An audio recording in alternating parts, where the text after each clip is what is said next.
महर्षि में ही अनुभव ज्ञान से परमाराध्य सदगुरु महाराज की अमृत वाणी। जिस महल में राम से मिल सकते हैं वह महल अपना ही शरीर है। श्री सदगुरु तकना है। श्री सदगुरु जिस महल में राम से मिल सकते हैं वह महल अपना ही शरीर है। अपने शरीर के अंतर की तहों में अपनी दृष्टि से देखे बिना राम को देख नहीं सकते। इस प्रकार देखने के साधन को ही दृष्टि साधन व दृष्टि योग कहते हैं। निर्गुण स्वरूप में और सगुण के सूक्ष्म और सूक्ष्माति सूक्ष्म रूपों में उनकी निस्बत केवल पढ़ सुन और विचार कर रत होना केवल कठिन ही नहीं बल्कि असंभव है। जैसे वर्णात्मक नाम भजन प्रथम अवश्य करना चाहिए। वर्णात्मक मतलब जाप जपना चाहिए हमेशा। कभी जाप को छोड़ना कभी नहीं छोड़ना चाहिए।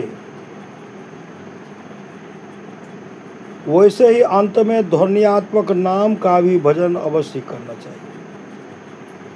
वर्णात्मक नाम अपने अर्थ द्वारा गुण प्रकट करके नामी का केवल परोक्ष ज्ञान देता है और ध्वन्यात्मक नाम अपने आकर्षण द्वारा सुरत को नामी तक एकदम पहुंचाकर उसके अपरोक्ष ज्ञान का अनुभव करा देता है। स्त्रियों के लिए मोक्ष के हेतु, स्त्री के लिए मोक्ष के हेतु उनके घरों के सास ससुर। श्री सदगुरु जे स्त्री चाहते न मोक्ष प्राप्त करी हमें, उनके घरों के सास ससुर पति और गुरु की सेवा में यथा योग बरतते हुए साथ ही साथ ईश्वर भक्ति में अनुरक्ति रहनी चाहिए। स्त्री जे स्त्री चाहते मोक्ष प्राप्त करवे केना हेते? उनके घर में सास ससुर के सेवा करते है निश्चय की सेवा करे छे। बहुत पुतोह सेवा करे छे कि तैयो बहुत छै एहन सेवा करे छे। श्री सदगुरु करे छे सेवा की जे नहीं करते नहीं तरते। श्री सदगुरु तरना छे तो सेवा करो आ नहीं तरना छो समुद्र में उब डूब करना छो 84 लाख योनि में गोता खेने छो जम के मार खेने छो कुटतो जम खूब बढ़िया से। श्री सदगुरु तो सेवा नहीं करो। श्री सदगुरु और सेवा जे करते ओकरा मोक्ष मिल जेते। मोक्ष मतलब परमात्मा बन जेते, परमात्मे मिल जेते। स्त्रियों के लिए मोक्ष के हेतु उनके घरों के सास ससुर पति और गुरु की सेवा में यथायोग बरतते हुए साथ ही साथ ईश्वर भक्ति में अनुरक्ति रहनी चाहिए। कोई कोई तो यह भी कहते हैं कि यदि एक जन्म में सत्संग का लसंग लग जाए कि सत्संग बिना रहले नहीं देते। श्री सदगुरु प्रत्येक दिन हेते हम जेबे करबे, साप्ताहिक हेते तो हम जेबे करबे, और पूर्णिमा हेते तो हम करेबे करबे। श्री सदगुरु जिसको इस तरह का लसंग लग जाए तो अनेक जन्मों तक यह लसंग लगे हुए रहकर फिर सत्संग नहीं छूटेगा। ये जन्म दूसरों जन्म सत्संग करवे करते अब बार बार करते रहते। संसार में अते जीते बार बार करते रहते और अंत में जीवन मुक्ति के बाद परम मोक्ष हो ही जाएगा। सत्संग करते करते अंत में क्या कहते? परम मोक्ष हो ही जाएगा। जब तक ईश्वर की कृपा नहीं होती है तब तक माया से तर नहीं सकते, माया से तर नहीं सकते। ज्ञान को केवल सुनकर, विचार कर, समझकर और दूसरों को समझाकर वह अवस्था नहीं मिलेगी। दूसरों से कष्टों को पाकर भी, अपमान पाकर भी धर्म नहीं छोड़ो। बड़ा ही सत्संगी भए गेलै श्री सद्गुरु। हमर बेटा काने या चलि देलकै सत्संग में श्री सद्गुरु। सेवा नहीं कर सकते, चाय का भी नहीं कर सकते, प्रेम कर लगे, प्रेम से सासू से पकड़ की हालत बेरे पार ओकरो काम बन जेतै कि मन छै ने सेवा करबै।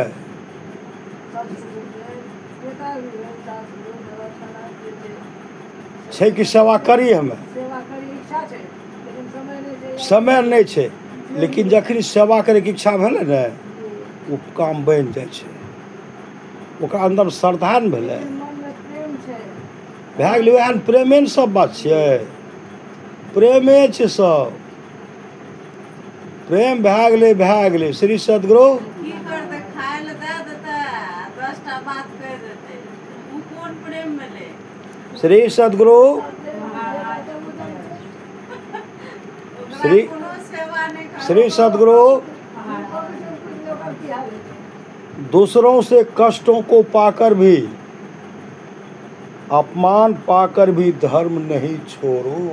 की छै एकर की सवाल छै बाबा, लेकिन पढ़ो ना श्री सद्गुरु सुना।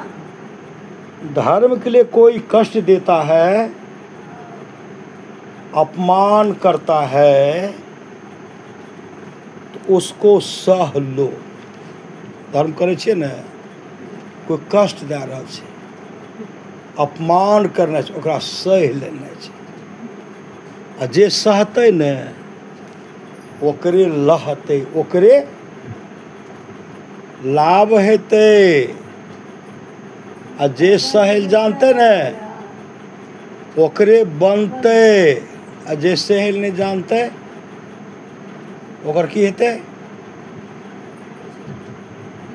हाँ, ओकरे बिगड़ते। श्री सद्गुरु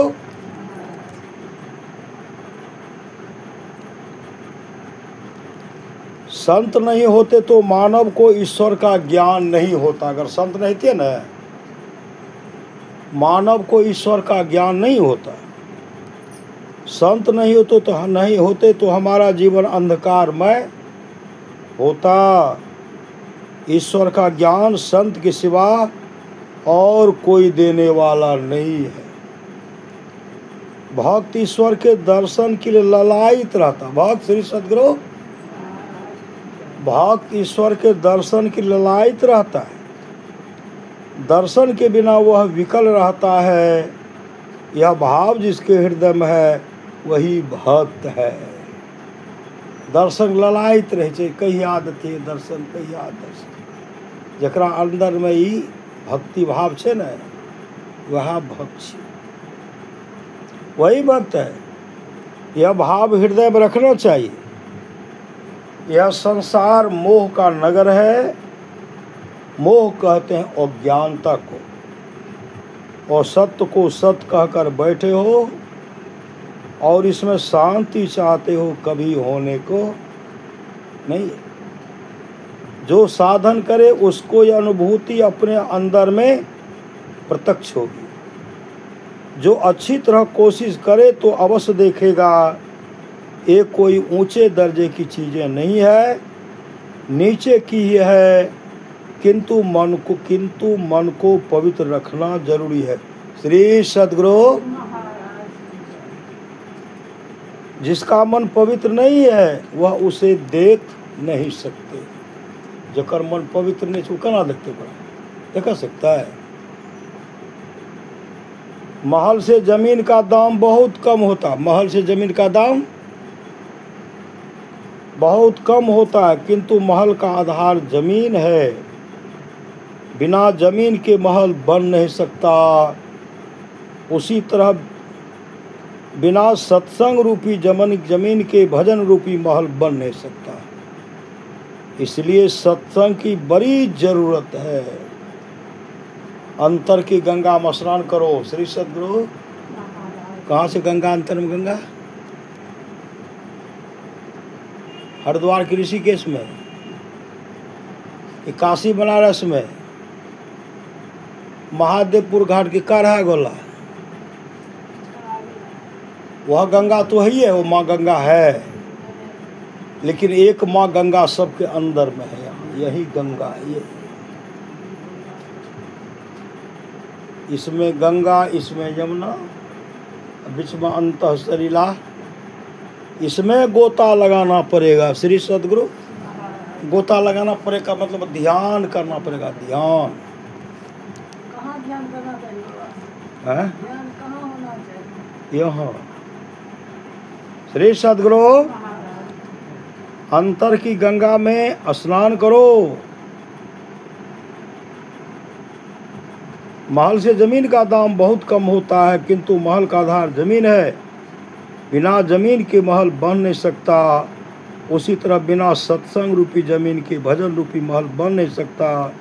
इसलिए सत्संग की बड़ी जरूरत है। अंतर की गंगा में स्नान करो तो शुभ और अशुभ सभी कर्म धुल जाएंगे। आवागमन से छूट जाओगे। जब उस परमात्मा को पाओगे तभी, जब उस परमात्मा को पाओगे तो कभी दुख में न आओगे। श्री सद्गुरु दृष्टि साधन यदि आपने एक बार भी झलक देख ली और फिर वह नहीं देख पाते तो उस ओर के लिए आपकी सूरत चलती रहेगी, उठी रहेगी जिस ओर आपने देखा है। इसलिए अंतर की गंगा में स्नान करो। श्री सद्गुरु एक टाइम वहाँ और साधु एकनाथ जी महाराज जब सत्संग करते थे, एकनाथ जी महाराज, एकनाथ जी महाराज जब सत्संग करते थे ना, संत एकनाथ, वो जब सत्संग करते थे उनके सत्संग में माँ गंगा आती थी। माँ गंगा आती थी सत्संग सुन। माँ गंगा, गंगा के किनारे में एकनाथ जी महाराज का आश्रम था। वहाँ सत्संग माँ गंगा आती थी। माँ गंगा, एकनाथ जी महाराज एक बार जा रहे थे कांवर में जल लेकर के भगवान बद्रीनारायण को चढ़ाने के लिए जा रहे थे।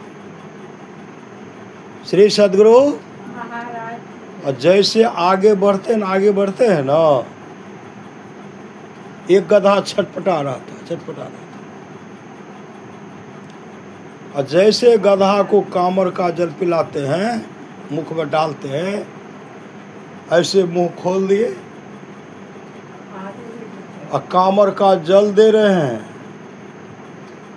साक्षात भगवान बद्री नारायण प्रकट हो गए, से पी लिए। श्री सद्गुरु बद्री नारायण का दर्शन हुआ। एकनाथ जी महाराज कहते बद्री नारायण की जय। सेवा से ते लाल के कथिल भटकवा, ध्यान भजन कर रहे का आश्रम में, कांवर का जल पी लिए। नामदेव जी महाराज जा रहे थे कांवर में जल भर करके भगवान भोलेनाथ को चढ़ाने के लिए। एक कुत्ता छटपटा रहा था। और उनका 12 साथी था। नामदेव जी महाराज देखते कुत्ता जो छटपटा रहा ना, कांवर का जल लिए जैसे कुत्ता के मुख में डालते, भगवान भोलेनाथ प्रकट हो गए। भगवान भोलेनाथ पी गए। सब साथी ने कहा तू पापी है, जो कांवर का जल भगवान भोलेनाथ के लिए था तू कुत्ता को पिला, तू अपवित्र हो गया।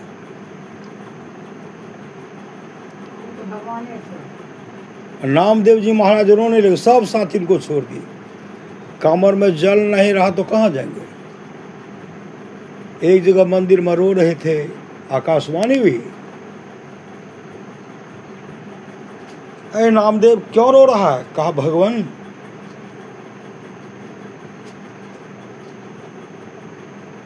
मैं भगवान शिव बोल रहा हूं, बोलो क्यों रो रहे हो? नामदेव जी महाराज कहते भगवान मैं तो कामर का जल आपको पिलाया, लेकिन लोग मेरा साथी सब विश्वास नहीं करते। कुत्ते के अंदर में डाला लेकिन आप प्रकट होकर के पी गए, मैंने देखा। मेरा साथी मुझे गलत कहते हैं, बिलक बिलक करके रो रहे थे। पुनः आकाशवाणी भाई नामदेव बिना गुरु का तुम संसार में कब तक भटकते रहो? जीवन में गुरु चाहिए, भजन वेद चाहिए। बिना गुरु का तुम संसार में कब तक भटकते रहोगे? तेरे जीवन में गुरु नहीं है, इसलिए अमुक मंदिर में जाओ, मंदिर में, और उस मंदिर में महात्मा खैचर रहते, महात्मा खैचर रहते, महात्मा खैचर। उनसे तुम भजन भेद लेकर के ध्यान भजन करो, ध्यान भजन करो। जैसे मंदिर पहुंचते हैं, महात्मा खैचर मंदिर में लेटे हुए थे, चरण जो था शिवलिंग पर रखा, शिवलिंग इनके चरण में सटा हुआ था, चरण का शिवलिंग पर रखा हुआ था। नामदेव जी कहते हम आपको गुरु नहीं बनाएंगे। महात्मा खैचर कहते क्यों? का इसलिए कि आपका चरण शिवलिंग पर रखा हुआ, जिस शिवलिंग पर माथा रगड़ना से आपका चरण रखा हुआ, मैं आपको गुरु नहीं बनाऊंगा।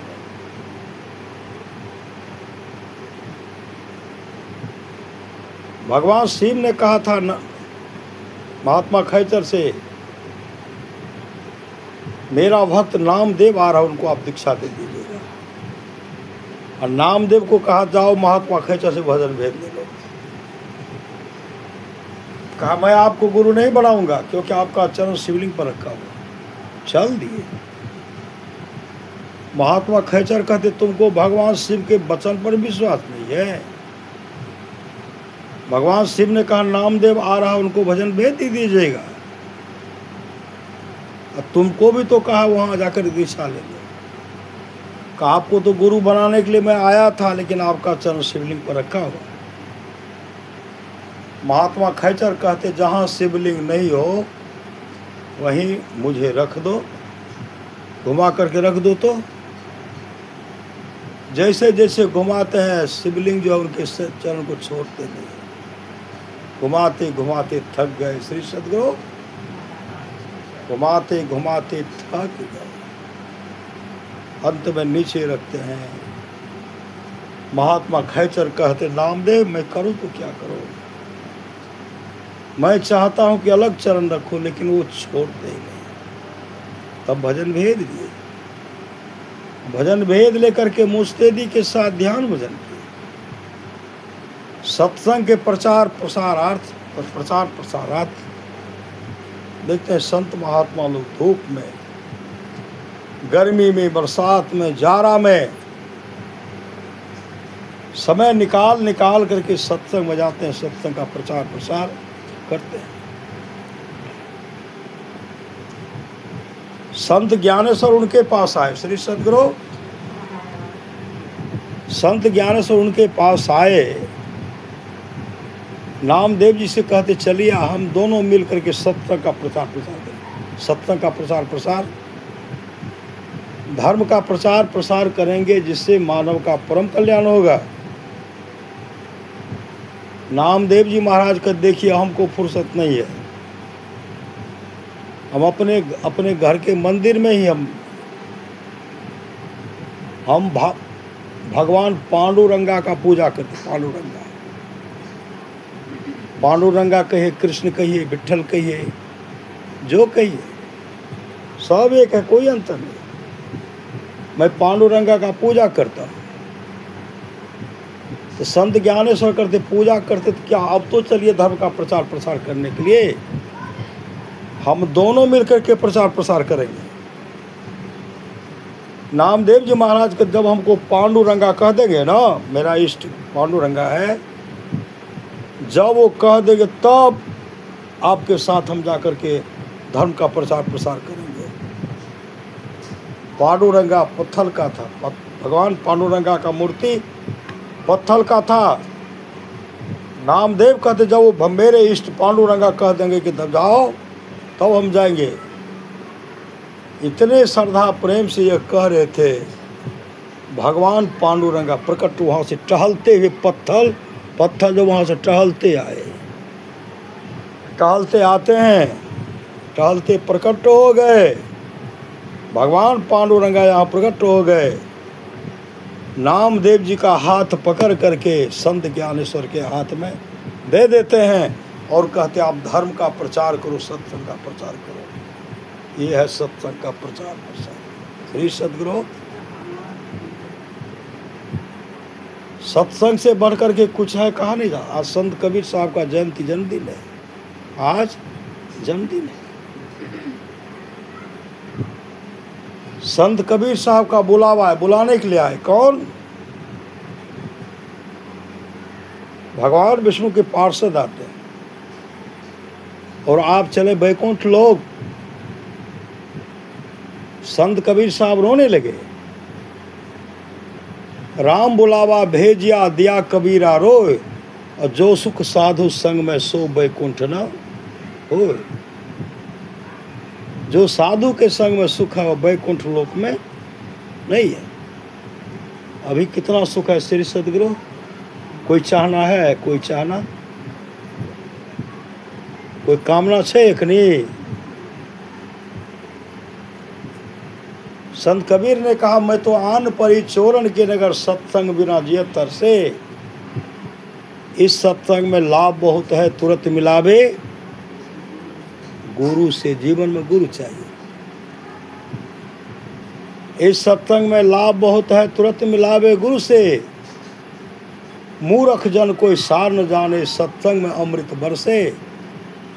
शब्द साहीरा पटक हाथ मुट्ठी भरी कंकर से। कहे कबीर सुनो भय साधो, सुरत करो वही घर से। यह है घर। श्री सद्गुरु,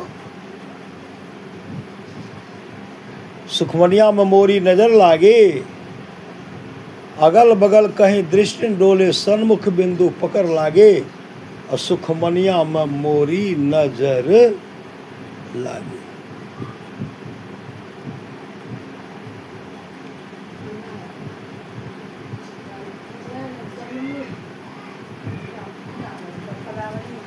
श्री सद्गुरु, सुखमन की झीना नाल से, श्री सद्गुरु, सुखमन की झीना नाल से अमृत की धारा बह रही। इसलिए मुस्तैदी के साथ ध्यान भजन कीजिए। संत कबीर साहब धर्मदास जी महाराज के पास पहुंचे। धर्मदास जी महाराज को कई करोड़ का संपत्ति था, कई करोड़ का संपत्ति। संत कबीर साहब चाहते थे कि धर्मदास जी भजन भेद ले, नाम दान ले ले, नाम की कमाई करे। गए, उनको कहते आप भजन भेद ले लीजिए। धर्मदास जी महाराज तैयार हो गए। उनकी पत्नी कहते मत लीजिए। गुड़ है ना, गुड़, चीटी आएगी। गुड़े पर चीटी आवे छे।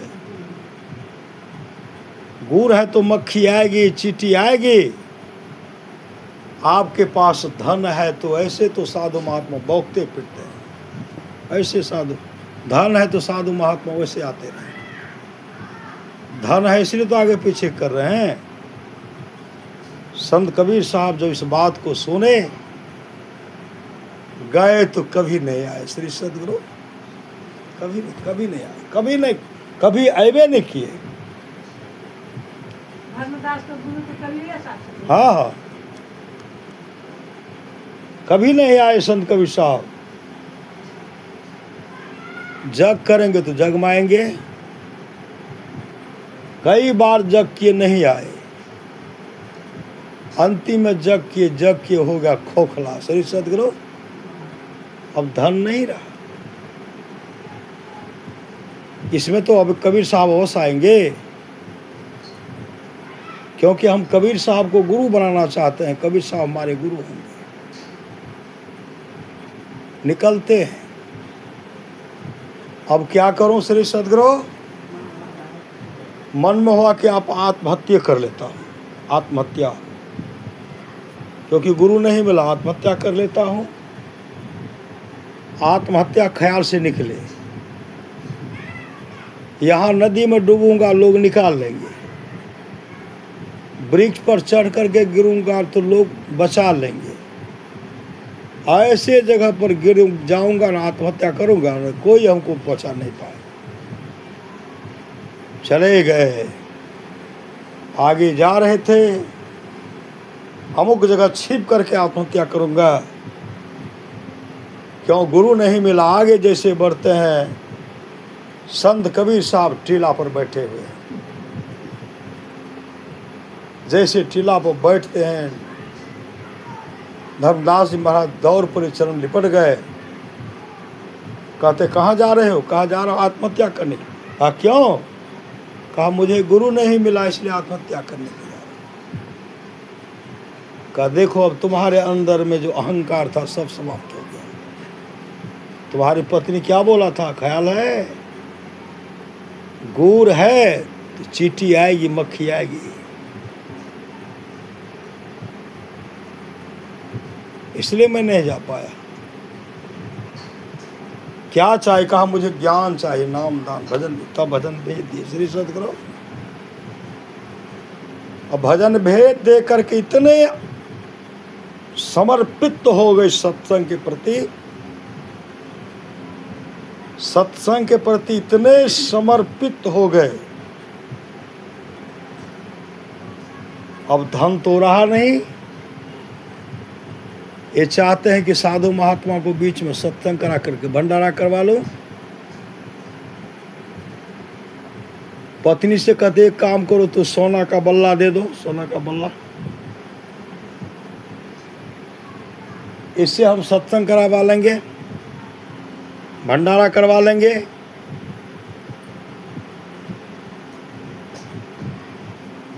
अब तो धन है नहीं, पत्नी दे दिए सोना का बल्ला, उसे बंधक रख करके सत्संग करवाए, भंडारा करवाए। हाथ हो गया छुच्छा, अहंकार था। एक बल्ला खोल करके, एक तो बंधक एक खोल करके रख दिए। एक पहनेंगे नहीं पहनेंगे, पहनते दोनों पहनता है। कबीर साहब कुछ दिन के बाद कहते वही सोना का बल्ला दे दो, फिर हम गिरवी, हाँ बल्ला दे दो, हम गिरवी रखेंगे, सत्संग कर। दे दिए।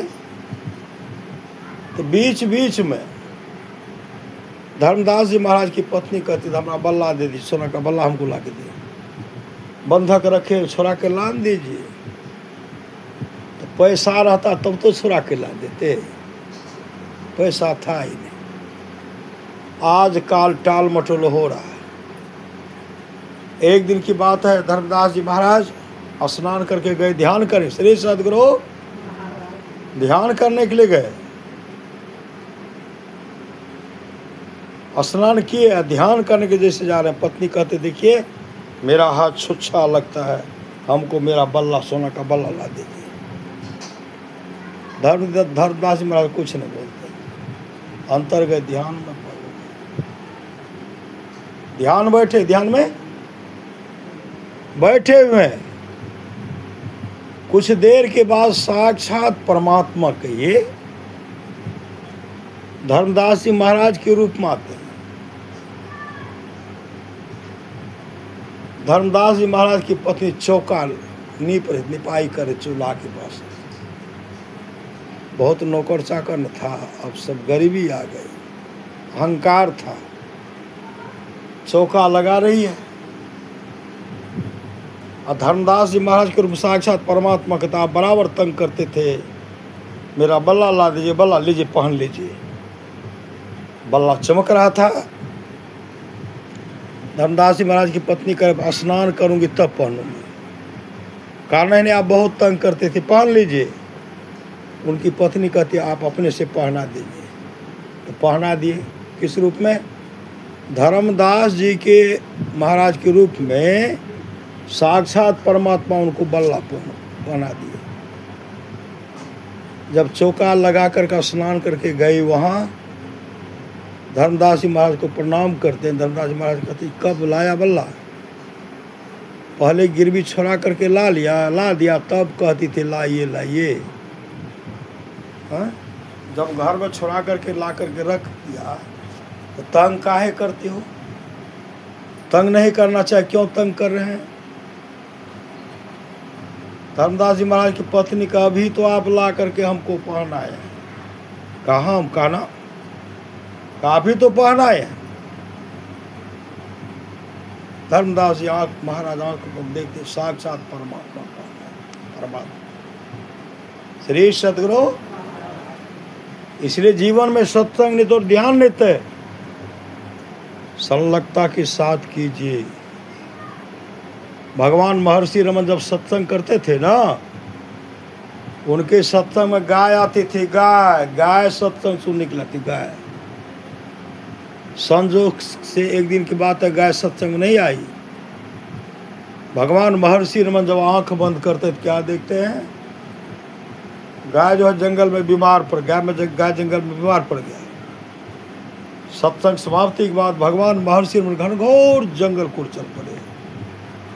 जब घनघोर जंगल को उड़ जाते हैं तो गाय अपने गुरुदेव को देख करके रोने लगी, आंसू बहा रही है।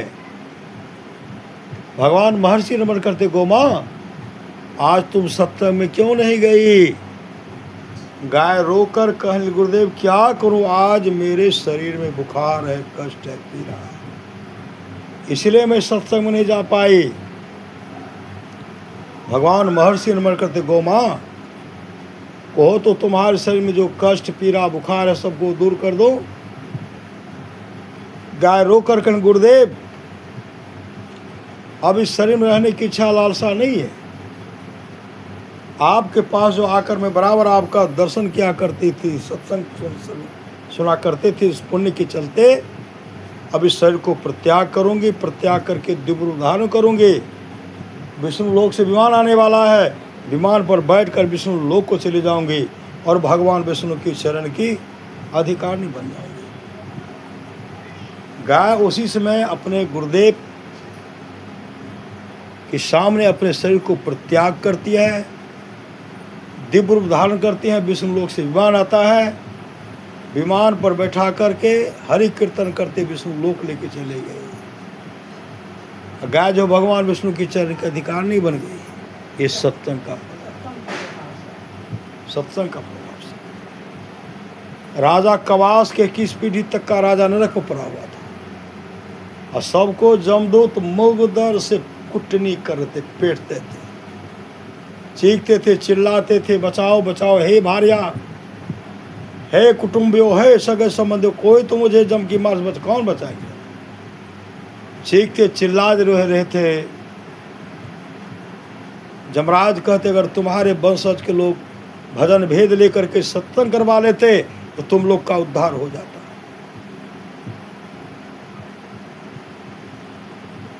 21 पीढ़ी तक का राजा कवास को स्वप्न कहता है। संत कबीर भी समझाए, देवर्षि नारद भी समझाए। संत कबीर ने कहा इस सत्संग में लाभ बहुत है, तुरंत मिलावे गुरु से। देवर्षि नारद समझाए। 21 पीढ़ी तक का राजा आकर के कहते हैं कवास हम लोग धन को संग्रह करने मूल जीवन को बर्बाद कर दिए, कभी सत्संग नहीं करवाए, जिसके चलते आज नरक में दुख भोग रहे, तो भजन भेद लेकर के सत्संग करवा दो, हम लोगों का उद्धार हो जाएगा। राजा कवास संत सदगुरु को बुला करके भजन भेद लिए, सत्संग करवाए। जैसे सत्संग समापन को गया 2100 पीढ़ी तक का राजा जो नरक पड़ा हुआ था, उनके लिए विमान आया, स्वर्गलोक से विमान आया, विमान पर बैठ करके स्वर्गलोक को चला। ये सत्संग का फल है। श्री सद्गुरु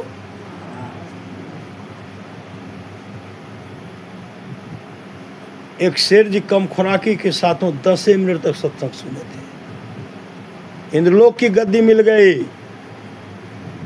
कभी वो सत्संग भजन नहीं करते थे। 10 मिनट के सत्संग इंद्रलोक की गद्दी। जीवन तो पुण्य काम नरक में जाना है, नरक में भी जाना है। समय की एक ठोकर ही बदल देती है जीवन को। उस सेठ के जीवन में ठोकर लगी, इंद्रलोक की गद्दी मिली, वहां भी सत्संग हो रहा था, वहां भी 24 घंटे तक सत्संग सुने। अब समय हो गया उतरने के लिए। जमराज कहते अब कभी नहीं, कहीं नहीं जाओगे, अब इंद्रलोक की गद्दी पर बैठे रहो। ये सत्संग का फल है, गुरु धारण करने का फल है।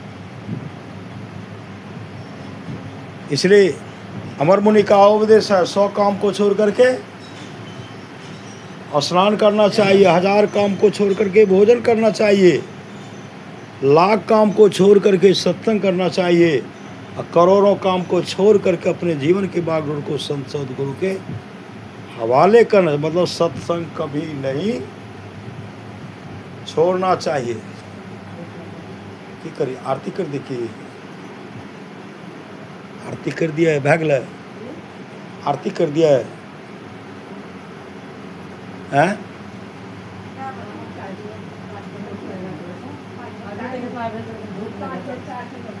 हाँ जे कहबै, हाँ बज गेल। आप समाप्त करो। हाँ आप तो आरती होना चाहिए ना। श्री सद्गुरु ये माता जी के द्वारा जो सत्संग हो रहा है, ये बहुत पुण्य काम करे, पुण्य काम।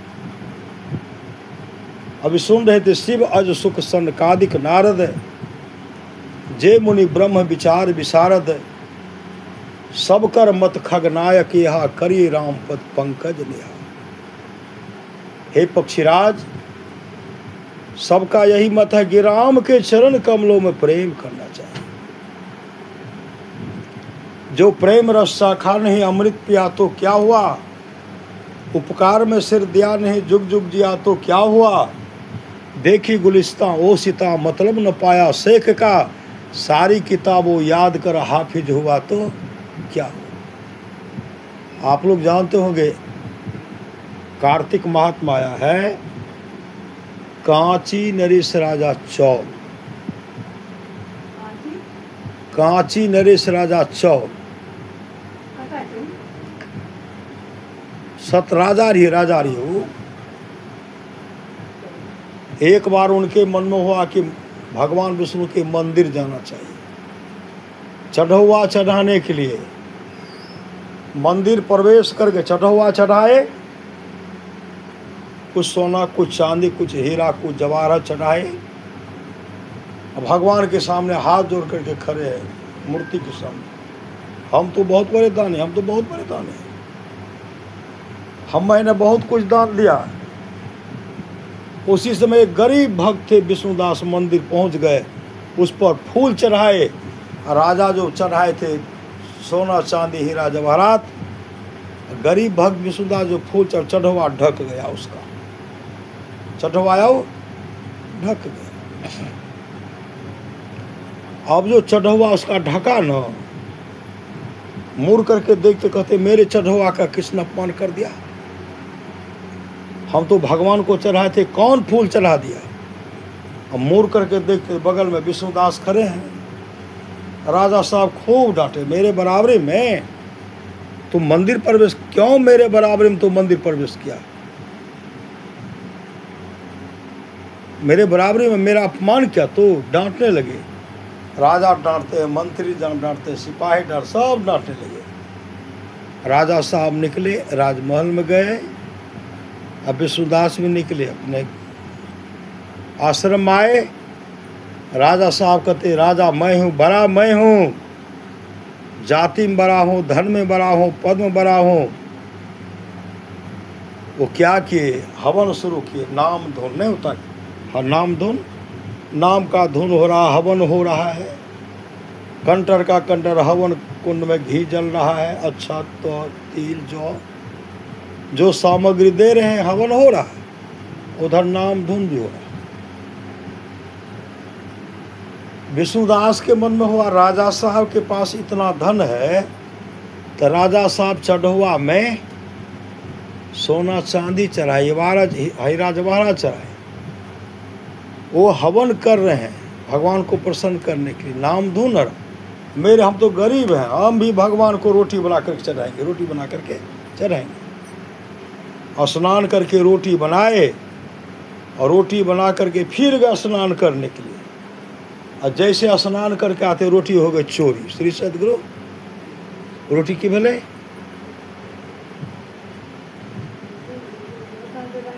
रोटी चोरी हो गई। फिर दूसरे दिन स्नान करके रोटी बनाते, फिर गए स्नान करने के लिए। स्नान कर आते हैं, रोटी हो गई चोरी। एक दिन हाँ, छठे दिन तक, मतलब 7वें दिन तक रोटी चोरी हो गई। 7वें दिन स्नान करके रोटी बनाए और गए स्नान करने के लिए। अंतःपुरेण आवाज हुई, विष्णुदास तुम रोटी बनाते हो, तुम्हारी रोटी हो जाती है चोरी। स्नान करने के फेर में तुम्हारी रोटी चोरी हो जाती है। चोर को कब पकड़ो, जाओ चोर को पकड़ो। तो वापस आए, देखते हैं दिनहीन है, अस्थि पंजर हड्डी सटा हुआ है, पेट सटा हुआ, हड्डी झलक रहा। उनके हाथ में रोटी है, काला कलूटा, मुंह में स्याही और पाँव में विवाद फटा हुआ। हाथ में रोटी है, रोटी लेकर के भाग रहे हैं। विष्णुदास कहते आखिर में चोर पकड़ा ही गया। आखिर में चोर पकड़ा ही गया। नजर गया चूल्हा के पास। चूल्हा के पास जैसे गए, देखते हैं चूल्हा के पास घी कटोरा था, कटोरा में घी था। वो क्या के विष्णुदास क्या के घी का कटोरा उठाए, अब पीछे से चलने लगे, दौड़ लगा रहे। अतिथियों रुको, सूखा मत खाओ, घी तो लगा करके खाओ, सूखा मत खाओ, घी तो लगा करके खाओ। एक जोर जोर से जो बोलते हुए जा रहे हैं ना, जैसे आगे बढ़ते हैं वहाँ गए श्री सदगुरु, वो दीनहीन फिसल करके गिर गए। और तब तक विष्णुदास वहाँ पहुँचते हैं, और जैसे पहुँचे एक हाथ जमीन पर है, एक हाथ में रोटी है ऊपर में। विष्णुदास पहुँचते हैं, उनके हाथ से रोटी लेकर के घी के कटोरा में डुबाते हैं और ठोस ठोस करके खिलाते हैं। जैसे ठोस ठोस करके खिलाए, उसी समय वो दूसरे थे, साक्षात भगवान विष्णु थे, प्रकट हो गए। अब भगवान विष्णु जैसे प्रकट हो गए, भगवान विष्णु के पार्षद वहाँ विमान लेकर के आए। कांची से राजा चौल देख रहे हैं, और भगवान विष्णु अपने जैसा रूप बना करके, भगवान विष्णु में कोई अंतर नहीं रहा, विमान पर बैठा करके हरि कीर्तन करते वैकुंठ धाम लेके चले गए। विष्णु लोक को लेके चले गए। भगवान विष्णु लोक का वह प्रथम द्वारपाल उनको बनाएगा। कांची राजा चौल देखे कि बड़ा मैं नहीं, बड़ा तो विष्णुदास से मेरे अंदर में अहंकार था, लेकिन आज भक्त बड़ा है तो विष्णुदास से हम बड़े नहीं हैं। हवन चला है, चालू है, नाम धुन हो रहा है। एक दिन विचार करते हैं, पता लगाए विष्णुदास को तो भगवान दर्शन दे दिए, लेकिन विष्णुदास पहले से करते थे क्या? तब पता लगाए कि विष्णुदास पहले से भजन भेद लेकर के, दीक्षा लेकर के ध्यान भजन करते थे, सत्संग करते थे। भगवान श्री कुमार सुन थे, गुरु पद प्रीति नीतिरत जय द्विज सेवक अधिकारी थे। उसी समय कांच रसा चौल कहते हम भी भजन भेद लेंगे। भजन भेद लिए, अब उनका सत्संग हो रहा, ध्यान भजन हो रहा है, लेकिन हवन को बंद नहीं किए, कीर्तन हुआ बंद नहीं किए। एक दिन कहते हैं आज अगर भगवान विष्णु हमको दर्शन नहीं देंगे ना, हवन कुंडे में गिर करके आत्महत्या कर लेंगे। सबको कह दिए आज भगवान दर्शन हवन कुंड में छलांग लगा देंगे। कांचीस राजा चौल हवन कुंड के पास पहुँचे, कहते हैं भगवान दर्शन हमको नहीं दी, बड़ा मैं नहीं, बड़ा विष्णुदास है। मेरे अंदर में अहंकार था, हम आत्महत्या करने के लिए जा रहे हैं। नाम का सुमरण करते जैसे हवन कुंड में कूदते हैं, भगवान विष्णु प्रकट हो गए, गोद में उठा लिए। श्री सद्गुरु विमान पर बैठा करके हरि कीर्तन करते हुए वैकुंठ लोक लेके चले गए। इस सत्संग का फल, श्री सद्गुरु इस सत्संग का फल है, इस सत्संग का फल है। हम लोगों का भी काम बनेगा, हम लोगों का जीवन मंगलमय होगा। इसलिए करिए निज सत्संग को, बाधा सकल मिटाए, यह अवसर फिर ना मिले दुर्लभ नर्तन पाए। अमर मुनि का उपदेश है, 100 काम को छोड़ कर स्नान करना चाहिए, 1000 काम को छोड़ करके भोजन करना चाहिए, 1,00,000 काम को छोड़ करके सत्संग करना चाहिए, करोड़ों काम को छोड़ करके अपने जीवन के बागडोर को संत सदगुरु के हवाले करना चाहिए। भगवान श्री कृष्ण की वाणी निष्पाप उद्धव जी, कोई कितना भी अश्वमेध यज्ञ कर ले, कृष्ण संधान आदि आदि व्रत कर ले, उसकी द्वारा में सुलभता से प्राप्त नहीं होता।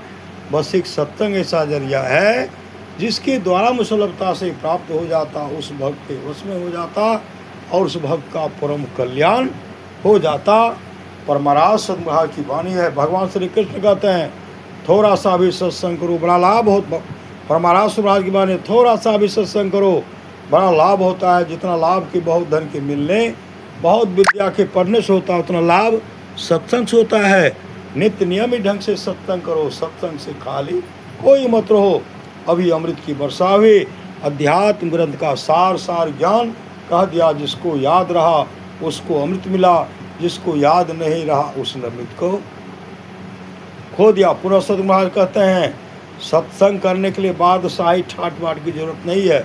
वृक्ष के नीचे घास बिछा करके भी सत्संग करने के लिए सदा तैयार रहिए। पुनः गुरुदेव कहते हैं जिसके आसपास में सत्संग हो वहाँ के लोग घर में बैठे रहे, सत्संग में नहीं आवे नहीं जाए। समझिए ऐसे लोगों का भाग संस्कार बहुत गिरा हुआ। पुनः सद्गुरु महाराज कहते जो लोग बहुत दिनों से सत्संग करते आ रहे हैं, अभी कर रहे हैं, आगे भी करेंगे, वे सभी महासुख के भागी होंगे। बोलिए प्रेम से श्री सद्गुरु महाराज की जय।